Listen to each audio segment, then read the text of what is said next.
So hello and welcome everyone to the Bare Bones Fishing YouTube channel. My name is Mike. Thank you very much for tuning in. In today's video, what I wanted to discuss was trolling for walleye in what they call a walleye chop. I'm going to go through some tips and tricks, some things that I find works well for me. As you can see, I am out on Lake Erie right now. I have some rods set up, ready to go. So hopefully we'll get some fish while I'm out here. But that's primarily what I wanted to discuss, was trolling in walleye chop and how you can get the best out of days where, let's say, the boat control might be a little less than ideal. So anyway, hope all is well, and thank you very much for tuning in. On my first dipsy, I'm going to be using, this is called a Kevorkian spoon. It's purple or Dr. Death, depending on the brand that you go with. So then on my second dipsy, get that out of the sun there, I'm going to be using a greasy chicken wing spoon. Just checking my one rod and ended up getting a hit on the other.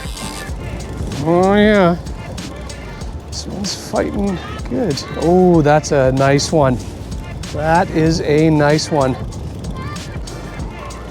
It's torpedoing a bit, but it's got a nice big mouth on it. Goodness gracious. There we go. My goodness, that was a bad net job. Beautiful fish here. Lovely. Okay, we're gonna get this guy back down there. Off he goes, nice and strong. On my way out here this morning, essentially there came a point where I decided, well, instead of driving out, fast, I stopped a little bit closer to shore than I typically would, and I'm just gonna troll out now with these waves, okay? So that's something that you can do when you're dealing with a little bit of chop.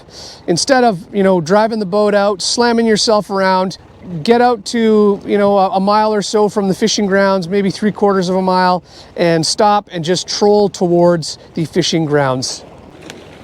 Getting a hit on this one. Oh, there we go.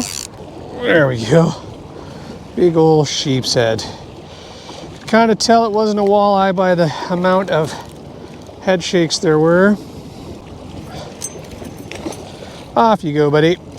So, when trolling with a little bit of chop, I either like to troll with the waves or along the waves, never against the waves. So the three patterns that I'll do is I'm either going to go directly with the waves, I'm going to go across the waves in a zigzag pattern, or I'm going to go across the waves in an S pattern. And that zigzag and S pattern kind of extends the amount of time that I'm in the area that I want to fish in. What I'm gonna throw on here now is this chrome and blue Rippling redfin. All right, got a hit on this one. Let's take a look here, see what we got. Just a little guy. Oh. I mean, I say that, he's not super little, probably about 17, 18 inches, something like that. Okay, good, good. Off he goes. So now what I'm doing is I'm turning my boat. I'm kind of getting a lot closer to the fishing grounds than I was before. I'm turning my boat. I'm going to be running my boat parallel to the waves. So right now I'm heading east, okay? So the waves are coming in this direction, and what I'm going to do is I'm going to head east for a little bit, and then I'm going to head south and then back west and back and forth and back and forth. And so that's pretty much what I'm going to be doing for the rest of this morning. So now we're getting into the fishing grounds. Hopefully we'll get a few hits here coming up soon. I think I just got a hit on this one. Let's take a look. Oh, yep. Yep, got one on here for sure. Ooh, another really nice walleye. Ooh, another really nice walleye. Yeah, wow. Really nice walleye. Oh, that's a nice big mouth on that one.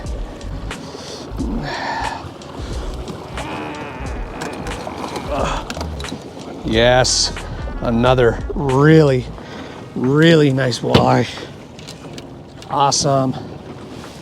Oh, another really nice walleye. Okay, buddy, off you go. So while I was doing the video editing for this episode, there was a couple of other things that I realized I wanted to discuss that I hadn't put in. So here we are. So what exactly is a walleye chop? I would classify it as any type of wave that's going to break up light penetration going into the water. So, you know, anything really greater than let's say 1 foot. Well, I was just thinking I was going to check this rod, and I'm glad I did, because we've got one on there. There he is. Pretty little guy. Whoops. There he goes. So if you're going to be fishing in a walleye chop, that means that you're going to be fishing in rough water. And obviously there's a safety component as well as a comfort component to that. The best way to determine the walleye chop that you are most comfortable with is unfortunately by trial and error. You're going to want to, you know, get a feel for what it is you can handle, and not just you, but obviously your equipment. And what that means is, yes, sometimes showing up to the boat ramp and then turning around and going right back home, or showing up to the boat ramp, launching your boat, going out of the marina, and then going back home afterwards. It's all part of the process, and a lot of the comfortability comes down to obviously experience, okay? But yes, I would say there definitely is an upper threshold of safety and comfortability for anyone and everyone, and that's something that you're going to have to figure out on your own. But what I would do is budget a few lost days of fishing, okay? Especially if you're just new to this. Always err on the side of safety. If you pull out of the marina and your spidey senses are tingling because things are going a little sideways and you're not too sure how to handle, and ooh, that wave almost came over the bow, you know, at that point, just slowly meander your way back to the marina and get out of Dodge. Chalk it up to a learning experience. But eventually, you know, especially if you're keeping logs, which I've always suggested that you should do, you'll be able to figure out, okay, when the wind is blowing in this direction at this speed and the wave height is this, that is my upper limit. Anything above those values in the forecast, I won't go out. Find out where your threshold is, and that'll help you determine, you know, do I head out today or do I stay home? I think I got a hit on this one. Oh, easy, don't go over that line. There we go. Beauty. Hoo!